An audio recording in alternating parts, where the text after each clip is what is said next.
देखिए, पहली बात जो मौलाना साहब ने कही, सब में भगवान, सब में राम है, तो मैं याद दिलाना चाहता हूं, इजिप्ट में फेराहो राजाओं का नाम सुना है ना? जाके चेक करिएगा, फेराहो डायनेस्टी का पहले राजा का नाम क्या है? राम से।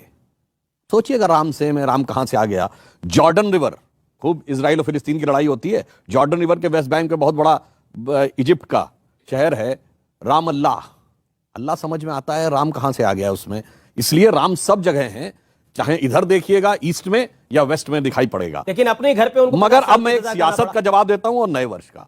देखिए, जो मौलाना साहब ने सियासत की बात की, देखिए प्रॉब्लम क्या है कि कुछ लोगों के माइंडसेट इस ढंग से भरने का प्रयास किया जाता है। मोदी जी ने तो सबका साथ सबका विकास की बात कही।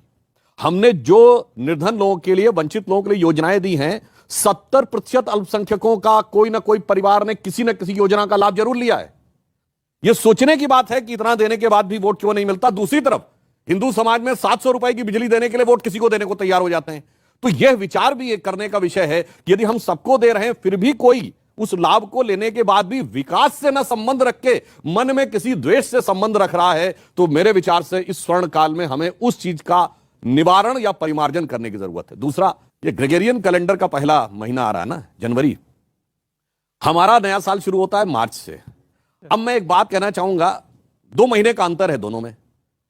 तो जनवरी, फरवरी, मार्च, अप्रैल किसके नाम पे हैं? आप जाके नेट पे चेक कर लीजिएगा, मिल जाएगा। जूलियस सीजर के नाम पे जुलाई है, अगस्टस सीजर के नाम पे अगस्त है। जिस राजा को बड़ा दिखाना था उसने अपना 31 का महीना कर दिया ताकि 30 से ज्यादा मेरा हो। मगर 4 महीने ऐसे हैं जिनका उल्लेख ही नहीं मिलता कि कहां से है। सितंबर, अक्टूबर, नवंबर, दिसंबर। सितंबर क्या है? ग्रेगोरियन कैलेंडर का 9वां महीना, हमारे कैलेंडर का 7वां महीना। और अंबर कहते हैं आकाश को संस्कृत में। जब 12 जोडियक में आप डिवाइड करते हैं, जब सूर्य सप्त अंबर में है तो वो सप्तंबर है, अष्ट अंबर में है तो अक्टूबर है, नवम अंबर में है तो नवंबर है, दशम अंबर में है तो दिसंबर। और जिनको मेरी बात के ऊपर कोई यकीन ना हो तो मैं पूछना चाहता हूं, बता दो ओरिजिन ऑफ द वर्ड सितंबर, अक्टूबर, नवंबर, दिसंबर। और फिर यदि ये सब कुछ सच है तो जिन जिन लोगों ने अपने महीने का नाम बड़ा करने के लिए 31 का महीना किया, तो सारे कटने कहां से चाहिए थे? आखिरी महीने से कटने चाहिए थे ना। तो दिसंबर 28 का होना चाहिए था, फरवरी 28 का क्यों है? इसका अर्थ साफ है कि जैसे हमारा जिस समय चैत्र शुक्ल प्रतिपदा आती है मार्च के महीने में, सारी दुनिया में एक जमाने में वही कैलेंडर था। मगर अफसोस कि आज हम उसमें आ गए हैं। धीरे धीरे कुहासा छट रहा है। शोक की पिछली रजनी बीच विलसता सुख का नवल प्रभात, एक पर्दा व झीना नील छुपाए है जिसमें सुख गात। लाहौर में उस दिन तिरंगा लहरा जाएगा जिस दिन भारत का कोई नेता अपनी कॉन्स्टिट्यूएंसी को दिखा के ये कहना खत्म कर देगा कि देखो ये मिनी पाकिस्तान है।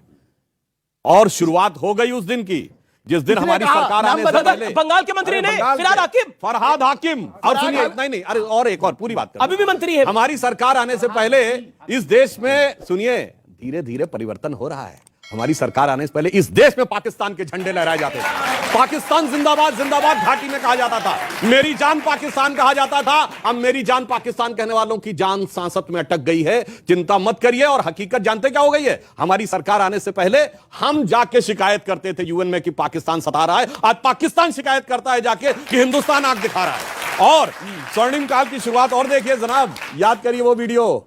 पाकिस्तान की संसद में खड़े होकर कहा था पाकिस्तान के सांसद ने कि शाह महमूद कुरैशी साहब जो फॉरेन मिनिस्टर थे वो आए, आर्मी चीफ आए, उनके पैर कांप रहे थे। उन्होंने कहा खुदा का वास्ता है अभिनंदन को शाम तक वापस कर दो वरना 9 बजे तक इंडिया अटैक कर देगा। अरे जनाब, इब्तिदाए इश्क है, रोता है क्या, आगे आगे देखिए होता है क्या। देखिए वो खुद फंसेंगे, हम जिस ढंग से अगली वेव आने का खतरा आसन दिखाई पड़ रहा है, मालिक न करे हमारे मुल्क में ट्राई मची हुई है। उसके बाद कोई ये कहे कि कोरोना चला गया तो वो स्वर्णिम काल नहीं, इसके इन लोगों के दिमाग पे राहु काल चढ़ा हुआ है।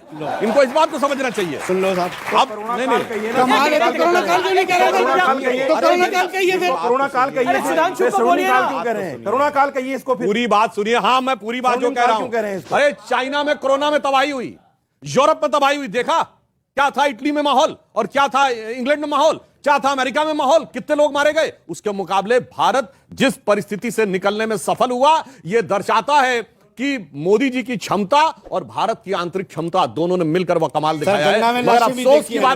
मगर अफसोस की बात यह है, सर गंगा में लाशें देखी, मोदी को जिम्मेदारी नहीं दी। गंगा में सुनिए, जहां पे आप सुनिए बता रहा हूं, जिस जगह पे कही वहां उसके बाद एक नहीं अनेक टीवी चैनल ने दिखाया 10-10 महीने बाद भी, क्योंकि वहां पर लाशें दफनाने की परंपरा उस क्षेत्र में, और आज भी जाके देखिए तो वहां पर दिखाई पड़ती है। ये केवल बनाया हुआ व्यवस्था थी, केवल एक परिस्थिति बनाने के लिए। और एक और मैं बात कहना चाहता हूं, यह देश वो देश था जिसने कोविड को मोविड बोला। राहुल गांधी ने। ये बताइए, इनमें से किसी ने, पूरी दुनिया ने कहा वायरस कहां से आया? चाइना से। किसी ने ची बोला शी जिनपिंग के बारे में? सब आके मोदी जी के खिलाफ बोलते हैं। देखिए, पहले तो मैं कहना चाहूंगा, एस्ट्रोलॉजी की बात तो कोई जो एक्सपर्ट एस्ट्रोलॉजर हो कह सकता है, मगर जो लोग इसका मजाक उड़ाते हैं, मैं सिर्फ एक बात कहना चाहता हूं। ये बताइए, इस धरती पे कितने % पानी है? 70% पानी है ना? हमारे शरीर में कितना % पानी है? 70% पानी है ना? तो चंद्रमा के मूवमेंट से धरती के पानी पर असर पड़ता है और हमारे शरीर के पानी पर असर नहीं पड़ता है। क्या यह बात वैज्ञानिक लॉजिकल है?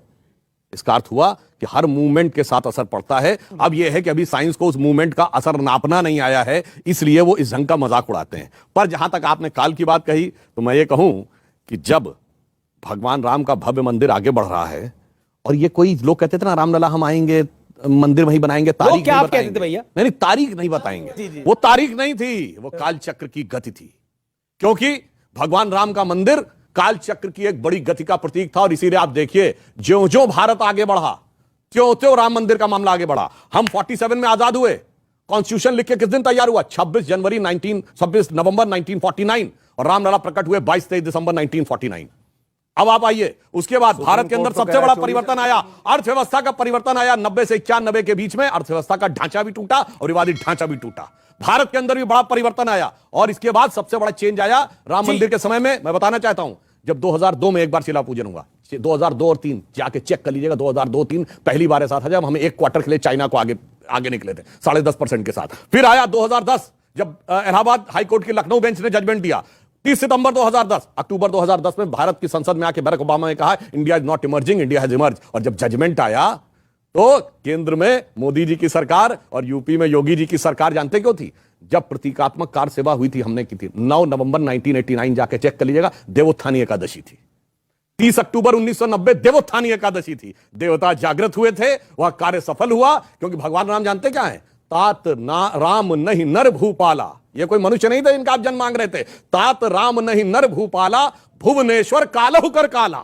ये काल के काल थे, और काल चक्र की बदलती हुई गति अब दिखाई पड़ रही है। जी देखिए, मैं एक पंक्ति में कहूंगा, अभी तक भारत का स्वाभिमान टूटा फूटा पड़ा था, गौरव के स्थान टूटे हुए पड़े थे, समाज जात पात में टूटा फूटा पड़ा था।